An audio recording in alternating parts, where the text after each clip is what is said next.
Alors, selon vous, ce geste de Mbappé d'abandonner ses primes, est-ce que c'est un indice sur son avenir? Est-ce que selon vous, tout est encore ouvert? Il peut encore rester au PSG ou partir? Appelez-nous au 32-16 pour en débattre. Jérôme, dis-nous tout.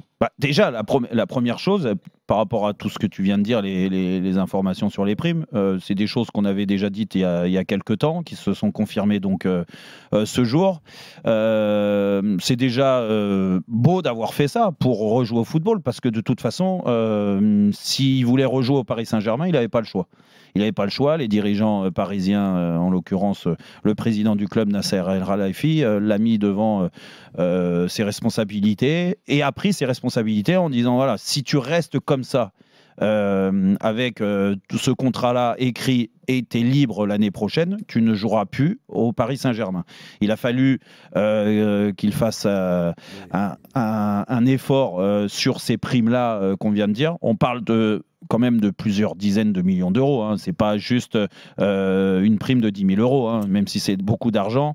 Là, on parle d'une prime entre 60 millions et 100 millions, parce qu'il y a des primes évolutives par rapport aux résultats, par rapport au classement, par rapport à ce qu'il peut faire cette année dans la saison, mais ça, on ne peut pas encore le savoir.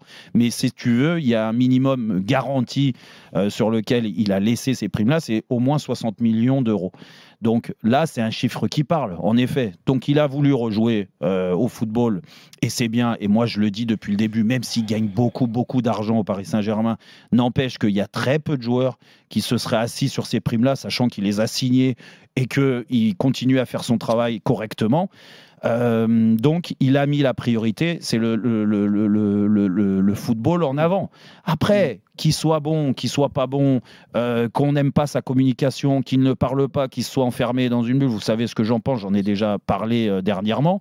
Maintenant, attendons de voir la suite, comment ça se passe, comment il revient parler de football, en l'occurrence un peu mieux que ce qu'il a fait ces dernières semaines. Et puis les infos, de toute façon... Il a juste marqué 3 buts contre le dernier match. Juste, oui, non, mais c'est pour ça, c'est une bonne réponse, Jean-Michel. C'est pas terrible, hein, juste 3 buts sur 3, c'est pas mal. Non, je l'ai fait la semaine dernière. C'est bon, ça va. Alors, je l'ai fait. Et tu t'es assis sur 60 millions de primes, ouais. Toi aussi. Non, au contraire, moi j'aurais pas joué. Moi, par contre, j'aurais pas joué. Ouais, voilà. Non, mais n'empêche que je vous donne la parole, mais c'est quand même un geste significatif. Jean-Michel. Mais Jérôme.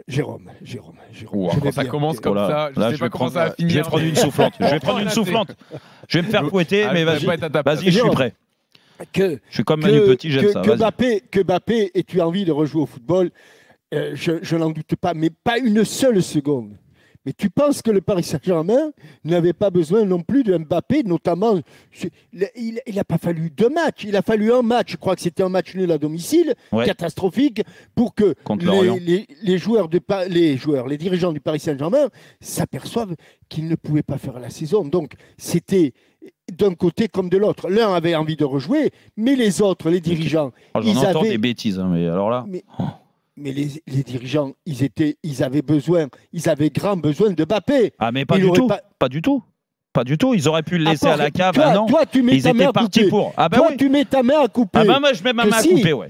Tu mets ta main à couper que s'il s'était pas assis sur les primes, il ne jouerait pas à l'heure actuelle. Mais si, mais Jean-Michel... Vous pouvez mettre ce que vous voulez. Écoute, on n'aura jamais la réponse. Tu peux me dire ce que tu veux. S'il n'avait pas fait de concession, il n'aurait pu jouer au Paris Saint-Germain cette année. C'est la position de Nasser El Khelaifi en tout cas. Voilà.